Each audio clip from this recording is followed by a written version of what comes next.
Bom dia, Boa tarde. boa noite. Aqui quem fala é Fábio Haddad Aqui quem fala é Pedro Andrade. e esse é mais um episódio do seu Desabafo de um Cristão. E hoje nós vamos falar sobre lei e graça. Rapaz, se prepare que hoje tem, e como diria Digsol, que comecem os jogos. Roda a vinheta, editor.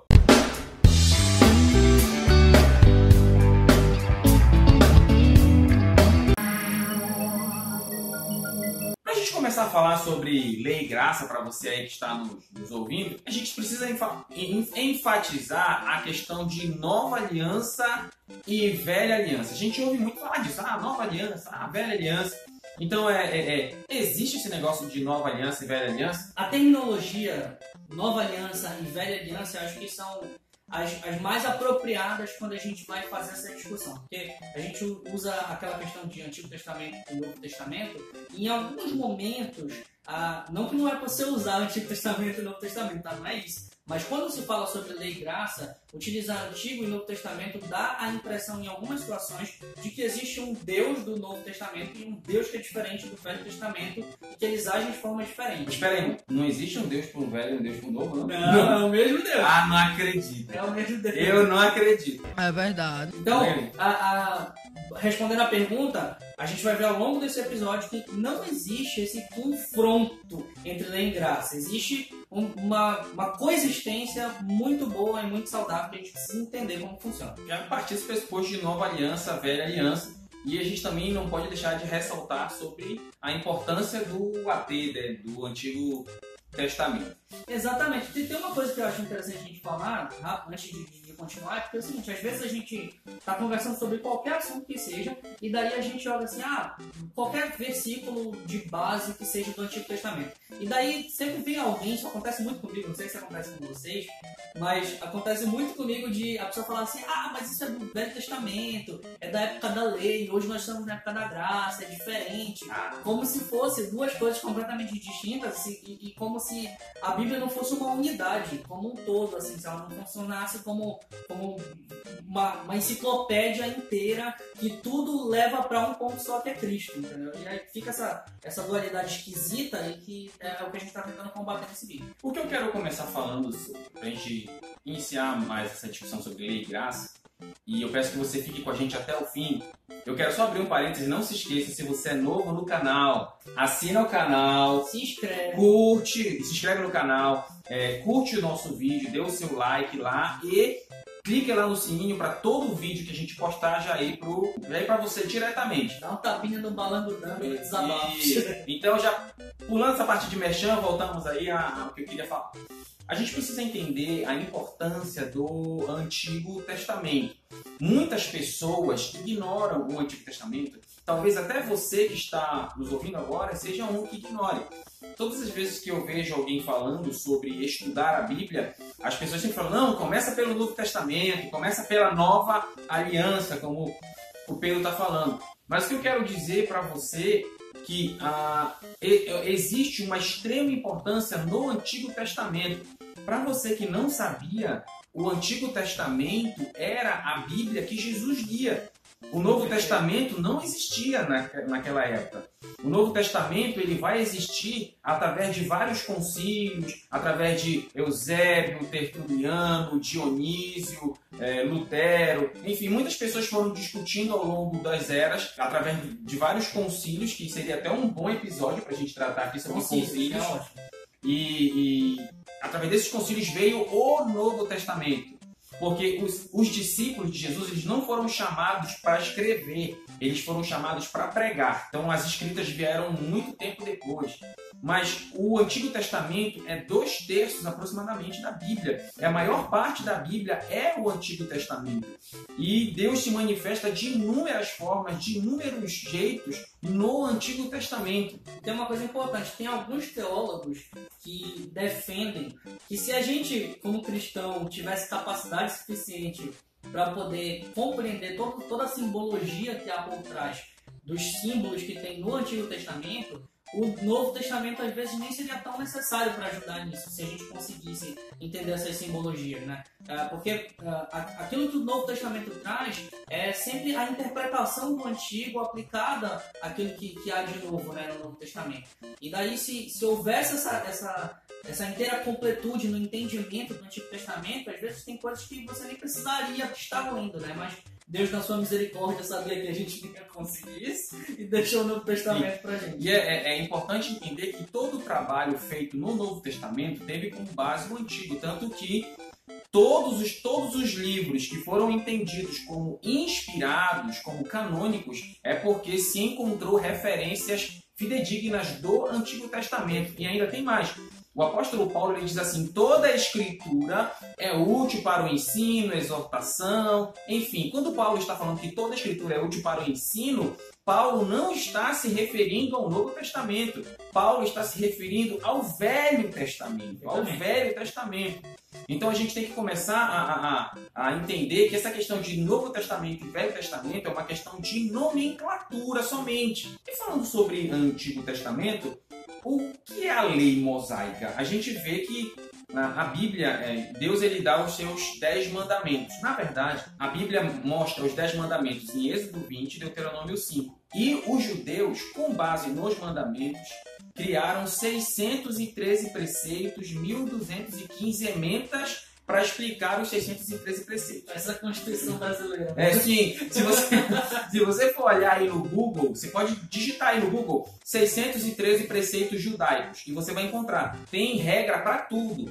E um detalhe importante, desses 613 preceitos, 213 são preceitos médicos. Ou seja, questões de saúde. De você tomar cuidado com fezes, tomar cuidado com doenças. É interessante. Isso baseado na lei que a gente vai já... Na lei que a gente está abordando aí. Então você vê Êxodo 20, Deuteronômio 5. E Jesus, ele, com base nessas leis, Jesus ele vai ao monte em Mateus capítulo 5, do capítulo 5 ao 7, e vai dar aí o Sermão da Montanha, que são as bases éticas do reino. Só fazer um vídeo sobre o Sermão da Montanha. Muito bom, cara. Podia ser o próximo vídeo, Sermão da Montanha, né? O texto mais duro da Bíblia. É muito bom. O texto mais forte, mais duro, mais pesado da Bíblia é o Sermão da Montanha. Mas falando sobre lei, Pedro, você podia explicar sobre as 3 leis? Três tipos de leis? Né? A gente chama de tripartição da lei, tá? Para quem não está acostumado com essa terminologia, a lei mosaica, de forma geral, ela era dividida em 3. Isso no nosso entendimento, ok? Tem gente que entende de outra maneira, mas a gente está querendo passar a nossa visão aqui. A lei mosaica era partida em 3. A lei cerimonial, a lei civil e a lei moral. A lei cerimonial, ela dava conta das cerimônias, né? De dízimos e ofertas, de sacrifícios e todas essas coisas. Essa parte da lei, essa lei cerimonial, ela se cumpre em Jesus Cristo. Lá em Colossenses, se eu não estou enganado, é dito que todas essas coisas eram sombras daquilo que haveria de vir e aquilo tudo se completou em Jesus Cristo. O próprio, em Mateus também é dito que a lei e os profetas, elas profetizaram até Jesus e a partir de então não há mais lei e nem profetas. Mas quando ele se refere a isso, ele está se referindo à lei cerimonial, a lei dos sacrifícios, porque Cristo é o sumo sacerdote, Cristo é o sacrifício perfeito. Logo, não há necessidade mais de sacerdote, nem de sacrifício, nem nada desse tipo para perdão de pecados e coisas do tipo que eram específicos da lei cerimonial. Na lei civil, nós tínhamos exatamente aquilo que o nome diz, né? Coisas relacionadas à civilidade de Israel como nação. Coisas como a justiça, como retribuição de crimes, e, enfim, coisas desse gênero, tá? Relacionadas à civilidade de Israel como nação. Essa lei também era específica a Israel como nação. Obviamente, isso não vale para nós hoje, uma vez que nós não fazemos parte da lei de Israel como nação. No entanto, existe a lei que perdura até hoje e que muitas vezes é desprezada. E as pessoas dizem assim, mas isso é da época da lei, não é da época da graça. Muito bem. Deixa eu fazer uma pergunta para você. Você pode matar? Você pode matar? Até pode, mas não deve, né? Mas o nosso código criminal proíbe, né? Então, ainda que o Fábio tenha dito que talvez você possa, você não pode matar. Tudo bem? Não pode matar. E isso vem de onde? Da lei moral mosaica, da lei dos 10 mandamentos. Não matarás. Você pode adulterar? Tem gente que até queria que pudesse, mas não pode, entendeu? E onde está escrito isso? Na lei mosaica, no Velho Testamento, lá nos 10 Mandamentos. Por que essa lei moral ela permanece até hoje? Porque Deus é um ser moral. A moral, ela provém de Deus. A justiça, ela provém de Deus. Tudo isso está dentro dele, faz parte do caráter dele. E é por isso que a nossa lei moral, a moralidade que nós seguimos hoje, e que perdura durante todas as ações do Novo Testamento, ainda como um eco do Antigo Testamento, é também um caráter de Deus. Logo, essa lei permanece até hoje. Tem uma história engraçada, que teve uma música que foi indicada por uma pessoa para minha mãe, pra gente colocar lá no grupo de louvor da igreja. É da Damares, né? Não, é da Luma Eupídio, a música. Luma Eupídio. A música... Ela é crente, essa Luma Eupídio? Mano, isso aí eu não sei, mas a música é boa. A música é boa. É a música Liberta-me de mim, escute, é muito boa. Ela é boa, é Romanos 7 transliterada, mano. É basicamente isso, entendeu? Não tem como ser ruim se você pega uma parte da Bíblia e só canta. Ela quer ser uma Paula Fernandes, né? Que seja, mas essa música é boa, tá? Então, Liberta-me de mim é uma música boa. E tem uma parte da música que diz assim, ó: eu tenho prazer na tua lei, tu és o meu amado, tá? Essa parte da música, essa pessoa que indicou pra mamãe disse assim, lá na nossa igreja a gente troca essa parte. Em vez de cantar eu tenho prazer na tua lei, a gente canta nós temos prazer no teu amor, ou nós temos prazer na tua graça.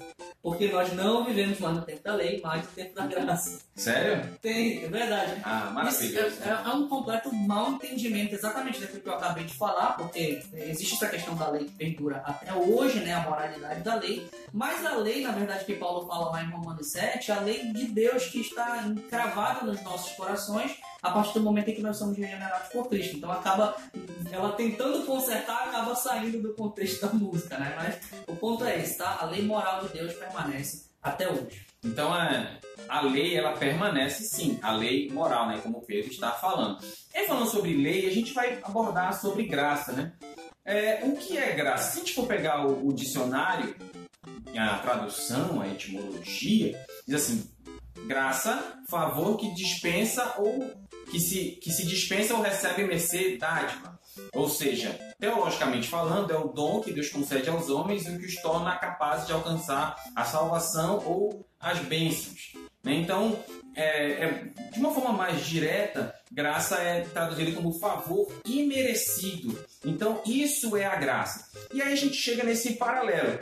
Então, no Antigo Testamento vivemos a época da lei, e no Novo Testamento nós vivemos a época da graça. E é o que a gente ouve, talvez o seu pastor, talvez você até diga isso. Mas vamos falar sobre a graça, a gente ainda não vai entrar no confronto. Onde é que a graça começa, Pedro? Diz aí. A graça, ela não começa. Eu acho que acabou confundindo o pessoal lá, mas ela não começa. Por quê? Porque graça faz parte do caráter do próprio Deus. Então ela sempre existiu. Desde antes da fundação do mundo, da fundação do mundo, a graça de Deus existe. Deus podia muito bem não ter criado a humanidade, mas Ele criou por graça, porque Ele queria se relacionar com o ser humano. Essa graça ela também existe no momento da queda, quando muitas pessoas veem aquilo como um castigo, e é um castigo pela queda, o afastamento de Deus, mas ainda assim existem pontos graciosos nesse momento de castigo. Porque no mesmo momento de castigo pela queda de Adão, pela ruptura de Adão com as instruções de Deus, você vê Deus, ele prometendo o Messias daquele momento. Ele diz que aquele ato que Adão fez, ele afasta a humanidade de Deus. Mas Deus, já pensando no futuro, ele diz assim: olha, eu vou mandar alguém que vai pisar na cabeça da serpente e tudo mais. Então, a primeira promessa do Messias já vem de lá. Isso é um ato gracioso de Deus. E uma coisa importante também no Velho Testamento existiam pessoas que foram salvas por Deus? Sim. É óbvio que existiam. E elas foram salvas como? Pelas obras? Pela graça. Pela graça de Deus. E até digo mais, o povo de Nínive foi salvo pela graça. Pela graça de Deus, perfeito. Eu acho que é um ótimo exemplo. E que não era um povo judeu, era um povo assírio. Nínive era a capital da Síria. Eles eram um povo cruel, extremamente cruel. Assassinaram os israelitas, fizeram maldade. E esse era um dos motivos pelo qual Jonas não queria ir lá. Mas aí a gente vai até falar sobre isso num outro programa. Fica ligado aí. A gente está fazendo muita promessa. A gente tá fazendo muita promessa. Eu não sei se eu concordo comigo. Mas eu vou falar, talvez eu gere polêmica. Normal, né?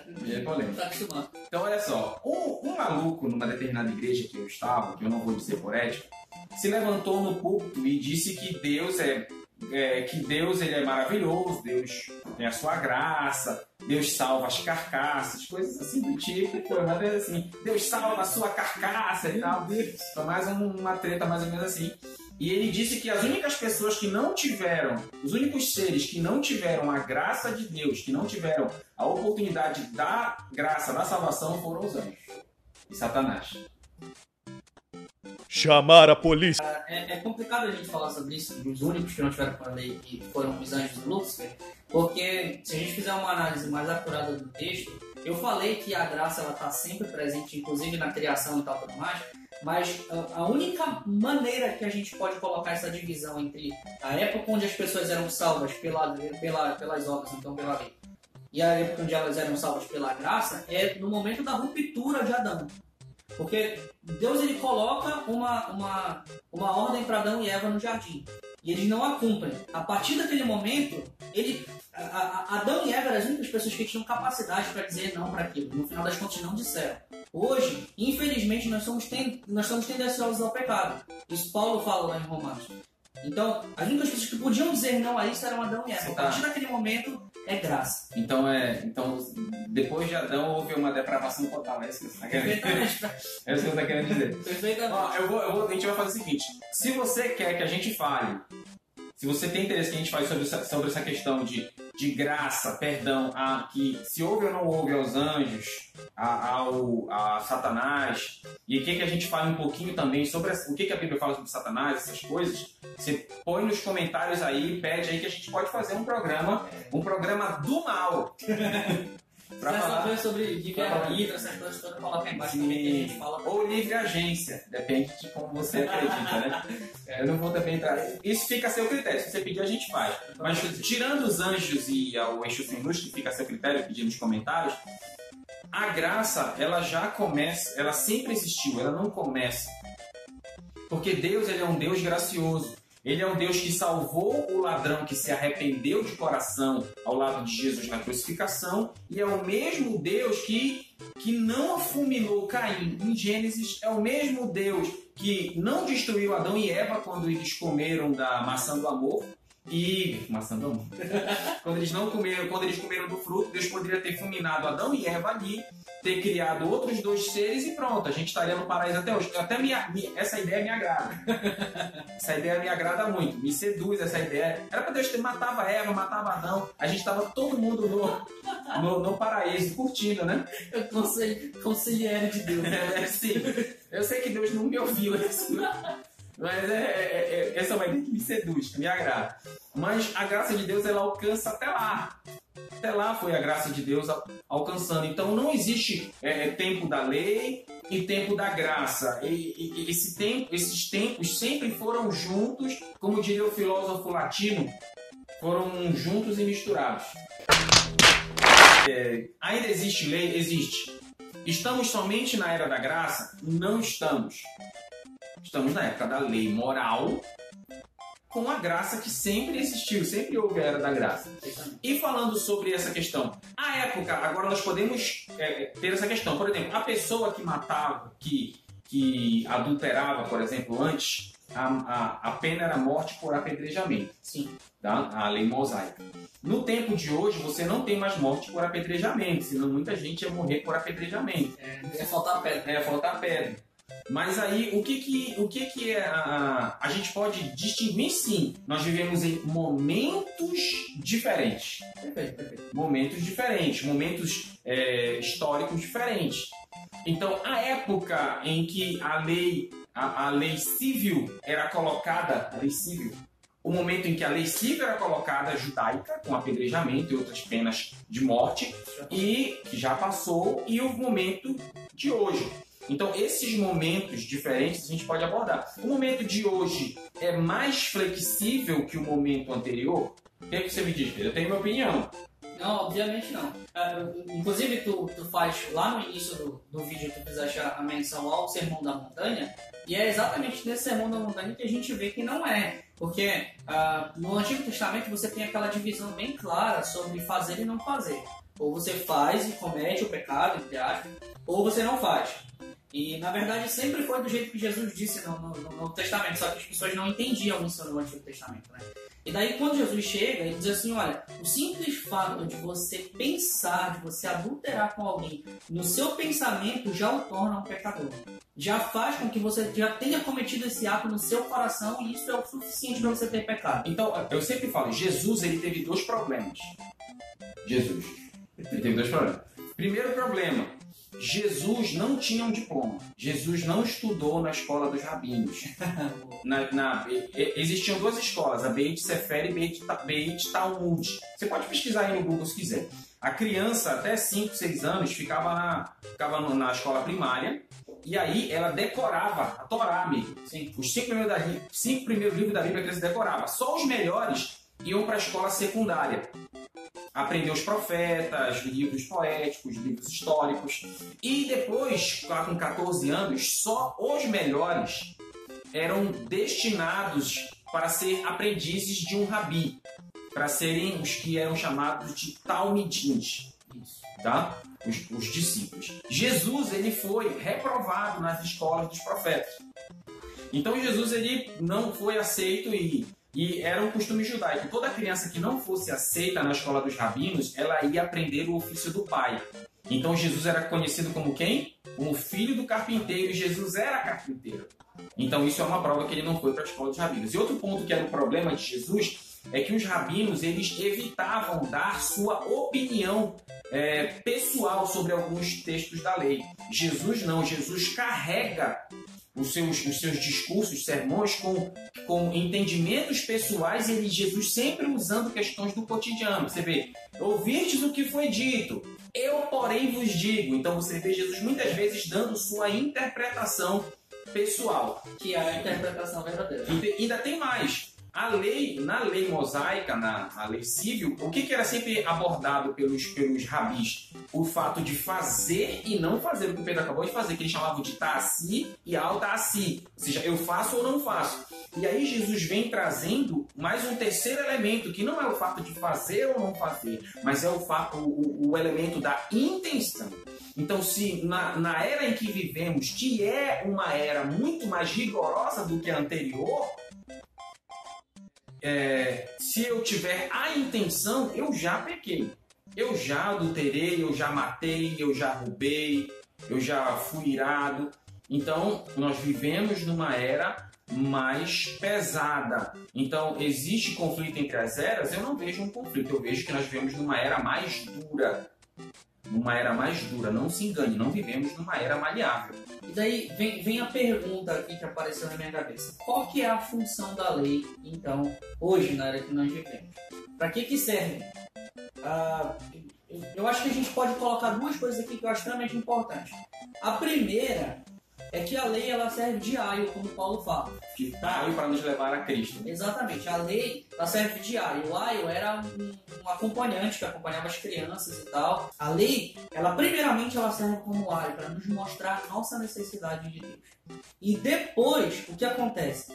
Eu acho que era Martinho Lutero que dizia o seguinte: a lei, ela me leva até Cristo para a salvação, e Cristo me leva de volta à lei para a santificação. Ele era crente, ele? Acredito que sim. Então, dessa maneira, o que acontece? Você reconhece que você é pecador, que você necessita de Deus e vai até a Cristo através desse confronto com a lei. E pela graça, alcança a salvação em Cristo. E daí, por gratidão, porque você vê a sua salvação, você diz assim: Deus, como é que eu posso te agradar? Como é que eu posso agradecer a Ti por tudo bem que Tu fizeste pela minha salvação? Aí Jesus disse assim, não matarás, não darás falso testemunho, e assim por diante. Ele te leva de volta à lei para que você se santifique, para poder mostrar os frutos de justiça da sua salvação. Essa, acho que são as funções principais da lei humana que nós temos hoje. Amém. Então é isso aí. Então, fique com essa reflexão. Todos nós temos que refletir muito sobre essa questão de lei e graça, o quanto é é importante entendermos que elas sempre existiram e sempre vão existir, e que nós temos que entender que vivemos em uma época muito mais rigorosa, em uma época que é mais fácil você se afastar de Deus. Por exemplo, para nós que somos homens, na época de Cristo, as mulheres não andavam seminuas como andam hoje, né? Então, nós vivemos numa época em que eu e você somos tentados a todo instante, seja na área com mulheres, na área de roubar, em todas as áreas nós estamos ali somos tentados em tudo. Então, nós vivemos numa era mais dura e numa era mais difícil de se servir a Deus. Isso a gente não pode negar. Então, por isso que a gente tem que estar perto do divino, para que a gente continue ali se mantendo de pé, porque como disse Paulo, e aqui eu encerro minhas palavras, quem está de pé, cuide para que não caia, né? Então que nós possamos sempre procurar estar de pé diante de Deus. Aqui quem fala é Fábio Andrade, e a graça de Deus que me alcançou, eu não vou dizer que ela quer alcançar a sua vida, a graça de Deus já lhe alcançou, somente aceite essa graça. Quem fala é Pedro Andrade, e como diz Paulo em Romanos capítulo 7, desventurado homem que sou, quem me livrará do corpo desta morte? Isso é o que a lei te diz. E Jesus diga assim, venha, a minha graça te salva. Tamo junto aí, muito obrigado, fica com a gente, até domingo que vem no próximo vídeo do DDUC Desabafos de um Cristão. Tamo junto!